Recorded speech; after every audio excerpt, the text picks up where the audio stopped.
Hola, dinosauritos del canal. Estamos aquí en un nuevo video de este juego llamado Entrada. Como ayer les subí un video, o ayer o otro día les voy a subir un video que vimos este y este video hoy. Acá vemos este o este, cualquiera. Vamos a empezar a ver este. ¿Sí?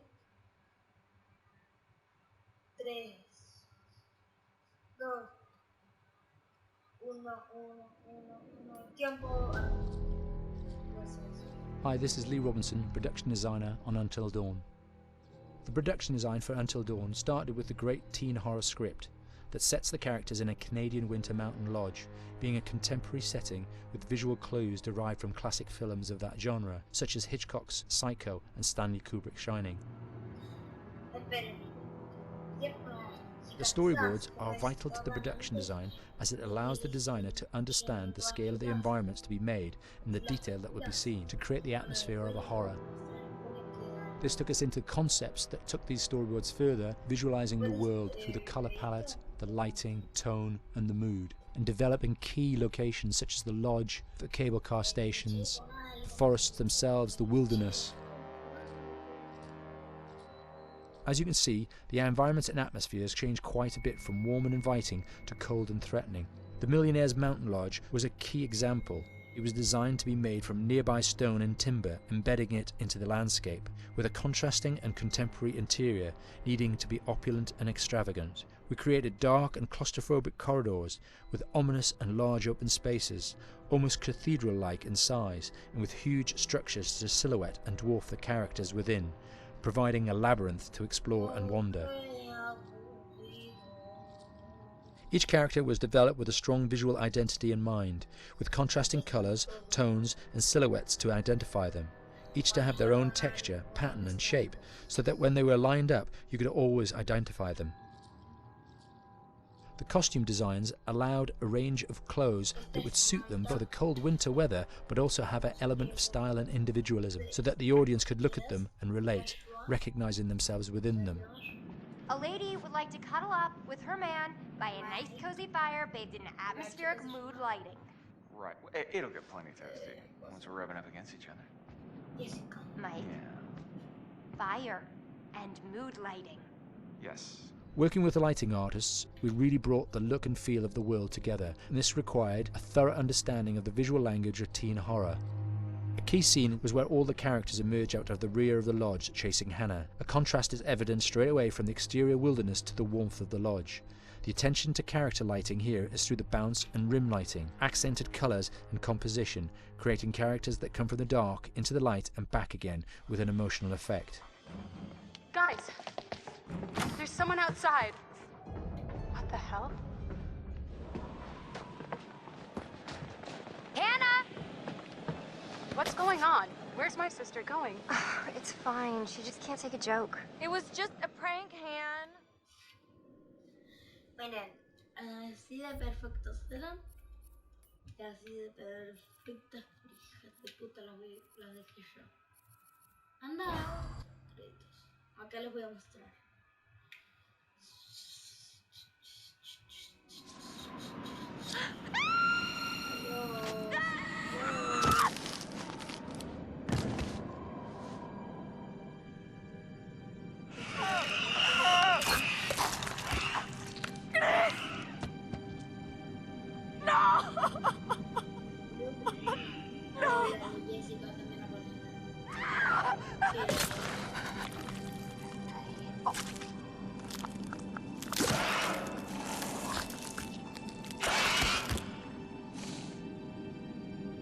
No puedo creer que Chris esté muerto. Era mi mejor amigo y quizá yo...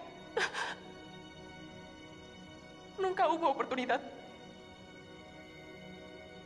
Me la puso en la cara, aquí, delante de mi nariz. Casi me dispara. Estuvo a punto de dispararme, el muy desgraciado. Sales con un tipo durante toda la vida, crees que lo conoces y mira, en serio, este se lleva el premio. Ahora Mike. Yo estaba ahí mismo. Pude haber hecho algo. Intenté hacer algo. No fui capaz. Ahora Mike. Estaba fuera de sus cabales. Hecho pelota, muy bien. Quiso lastimarnos. Y yo creía que había atacado a Jess. Creí que éramos unidos. Después de la desaparición de sus hermanas, vino a hablar conmigo. Dijo que era la única que lo comprendía.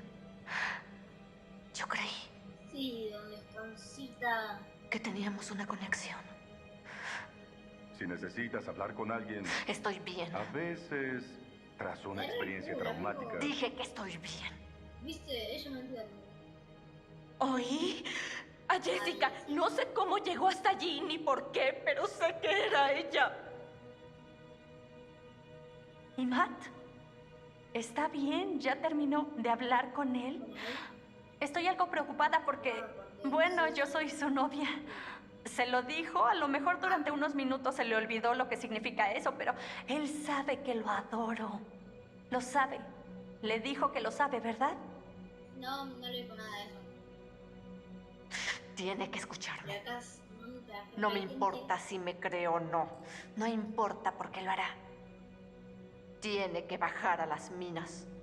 ¿qué hay en las minas, Sam? Vi lo que hay ahí y pagaría por olvidarlo.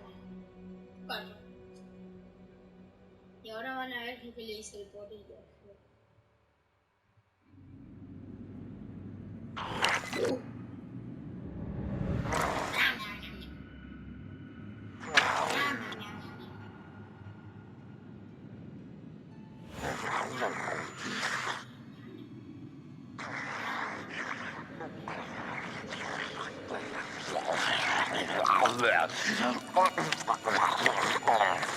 Hay algo aquí abajo. Detectamos a un sobreviviente. Un sobreviviente, repito. ¿Es eso? ¡Mierda! ¡Atrás! ¡No! ¡No! ¡Atrás! Eso es lo que pasa cuando el animalismo en esa montaña. Bueno, ahora en serio, vamos a dar otro video.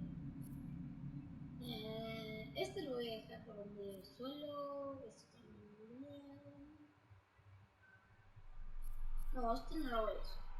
Si quieren que lo suba, díganme, pero por ahora no lo voy a hacer. Este ya lo subí, esto también. Pero que bien. Es cortito igual. Antes decía que era largo, pero era cortito.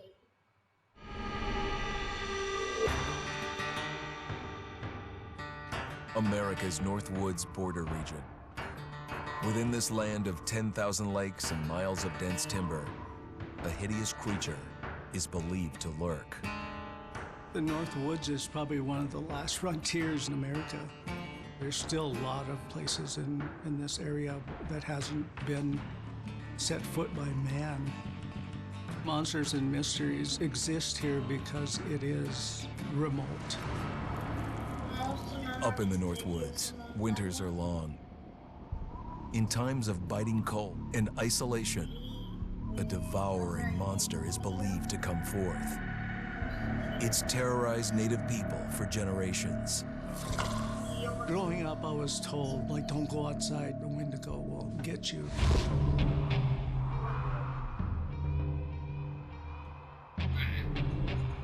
Among the traditions of the northern Algonquin tribes is the Wendigo, a monster that can seize hold of a person to carry out its hunger for human flesh. Many Native Americans fear even talking about this Wendigo, and even the mention of the name will let the Wendigo find out where you are, and it will open you up to be possessed by this Wendigo. The most famous case of a Wendigo possession took place in 1879 in the deep woods outside of Edmonton, Alberta. Swift Runner, a Cree Indian, was a trapper and a guide. He had left town the previous autumn with his wife, 6 children, and his mother. But when Swift Runner returned in spring, he was alone. Swift Runner came into a nearby village telling this heartbreaking tale. I had to watch them starve to death. Of his family being killed by starvation, and that he was the only survivor. My whole family gone.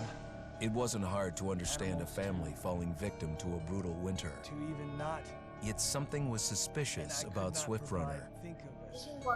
He was a strapping man, and he came into town weighing over 200 pounds. It didn't look like somebody who had just weathered a terrible winter. He wasn't malnourished, didn't look like he was starving. He looked healthier than ever. After a few nights, it became clear that something was wrong. He started having night terrors, screaming in his sleep. I am the Wendigo! Villagers alerted the police. Swift Runner actually guided them back to his winter cabin. When they got there, that's when they saw the true horror.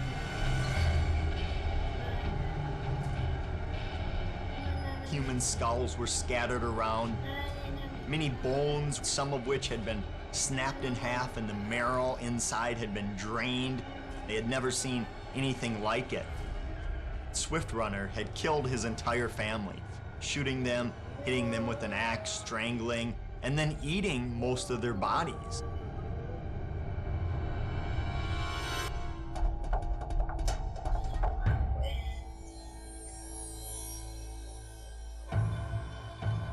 Right up until the moment the noose was on his neck, Swift Runner swore the evil spirit of the Wendigo had possessed him and twisted him into a cannibal killer.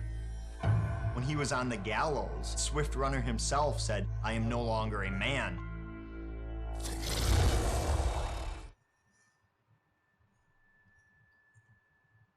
Al final era más o menos corto. No me voy a cubrir todo el video igual que las 1000 páginas.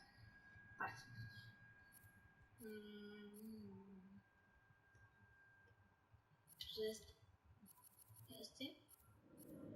estos últimos 4, 1, 2, 3, 4, estos 4 son los mismos.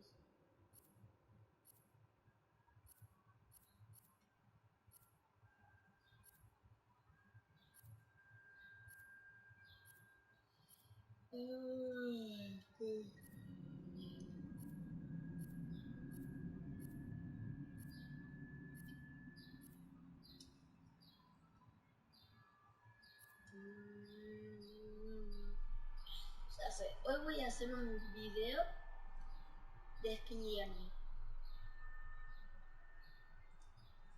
Bueno, bien, favoritos. Espero que les haya gustado el video de aquí, o sea, los videos.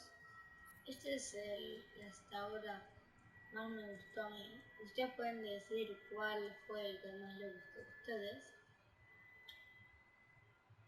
Y